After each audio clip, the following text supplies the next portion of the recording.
ভাই, উপস্থিত জামাত ইসলামীর দায়িত্বশীল ভাই এবং পর্দার আড়ালের বোনেরা এবং সবশেষে আমার প্রাণপ্রিয় চিতরগাছার দিনী ভাই এবং বোনেরা, আসসালামু আলাইকুম ওয়া রাহমাতুল্লাহ।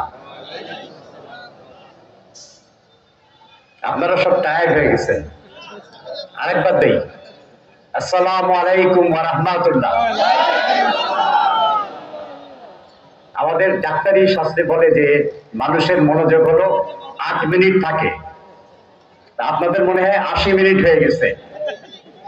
আর এর আগে যেসব ভাইরা বলে গেছেন, বিশেষ করে আসাদ, আমি খুব সংক্ষিপ্ত থাকার চেষ্টা করব।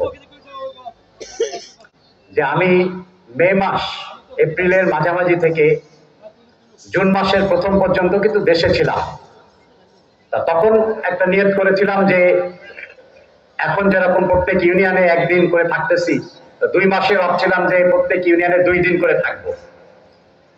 তখন দায়িত্বশীল ভাইরা বললেন যে এখন ধান কাটার সময়, এই সময় মনে হয় ভাইদেরকে এই একটা তাদেরকে যদি এত সময় চাই, এটা মনে হয় ঠিক হবে না।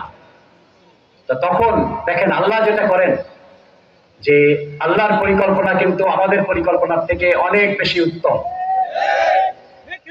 তখন আমি ঠিক করলাম যে ঠিক আছে, মন্ত্রণালয়ে যাই, যে দেখি এলাকার জন্য কিছু ব্যবস্থা করা যায় কিনা। তা সকল আব্দুল আলী ভাই, নজরুল ভাই, ওনারা মিলে অ্যাপ্লিকেশন দিলেন। আমার মনে হয় 18টা অ্যাপ্লিকেশন আসছিল। তা আল্লাহর মেহেরবানি যে 12টা মাদ্রাসায় আমরা প্রতিটাতে 12 লক্ষ টাকা করে অ্যালটমেন্ট পেয়েছি।